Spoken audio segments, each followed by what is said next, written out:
থাকবে, আমার সংসারটা তো ভেসে যাবে। আমি তো শুধু চাই যাতে আমার এই সংসারটা হাসি খুশি ভাবে থাকুক। আরে মা, তুই এটা বুঝতে পারছিস না কেন? টাকা পয়সা সেখানে দেওয়া উচিত যেখান থেকে প্রাপ্তির আশা থাকে। পড়াশুনো শেষ করে বিয়ে করে যখন ও অন্যের বাড়ি চলে যাবে, তখন তুই কি ফেরত পাবি?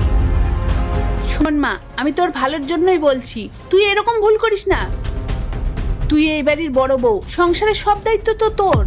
তুই নিজের হাজবেন্ডকে না একটু কন্ট্রোলে আনার চেষ্টা কর, আর এই ফালতু খরচাগুলো না একদম বন্ধ করে দে। ছাড়ো মা, ওকে বুঝিয়ে কোনো লাভ নেই, ওর বোঝার ক্ষমতা নেই। মা তুমি দেখো, আমার যখন বিয়ে হবে আমি আমার বউকে কিভাবে নিয়ন্ত্রণে রাখি। তুমি ঠিক যেভাবে বলবে ও ঠিক সেভাবেই চলবে। কি বললি ভাই? তুই তোর বউকে নিয়ন্ত্রণ করবি? শোন, তুই তো আমার নিজের ভাই, তাই আমি তোকে শেখাচ্ছি। নিজের বউকে নিয়ন্ত্রণ করতে চাইলে না, তোর বউ তোকে ডিভোর্স দিয়ে পালাবে। আজকালকার মেয়েরা না অনেক সচেতন।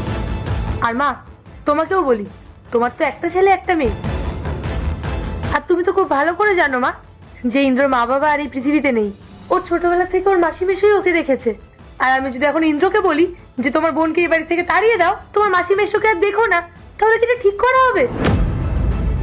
তাহলে একটা কথা জেনে রাখো মা, তুমি যদি আজ আমাকে দিয়ে এই অন্যায়টা করাতে চাও না, তাহলে তোমার ছেলেরও যখন বিয়ে হবে, তারপর কিন্তু তোমার ছেলেও তোমাকে দেখবে না। আর মা, তুমি যখন মামা বাড়ি যাও, তখন তো মামা মামির জন্য কত জিনিস নিয়ে যাও। কেন নিয়ে যাও? বিনিময়ে তাদের থেকে কিছু পাওয়ার আশায়? শোনো মা, আমার সংসার নিয়ে আমাকেই ভাবতে দাও, তোমাদেরও তো ভাবতে হবে না। শোন, ওটা আমার নিজের ভাই, কিন্তু ও তো তোর নিজের ননদ নয়। দেখ আকাশ, ওকে ভালোটা বোঝাতে গেলাম আর ও উল্টে আমাকেই কথা শোনাচ্ছে। থাক মা, ওকে এখন বোঝানোর দরকার নেই, ও এখন বুঝবে না। যেদিন ও বুঝবে সেদিন ও টের পাবে যে ও কত বড় ভুল করেছে। চলো মা, বেকার সময় নষ্ট করে লাভ নেই।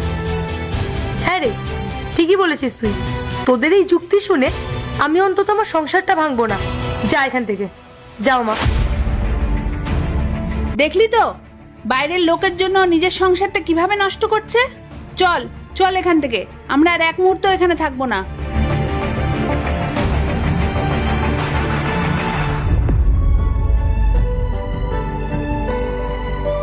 পায়েল, তোমার মা আর তোমার ভাই এসেছিল না? কোথায় গেল তারা? আসলে ইন্দ্র, ওদের না একটু জরুরি কাজ পড়ে গেছে, তাই ওরা চলে গেছে। আমি তো একটু চেঞ্জ করতে গেছিলাম, ওরা আমার সাথে না দেখা করে চলে গেল। বললাম তো ইন্দ্র, ওদের একটা জরুরি কাজ পড়ে গেছিল। তুমি ওসব বাদ দাও, তুমি বসো, আমি তোমার জন্য খাবার নিয়ে আসছি।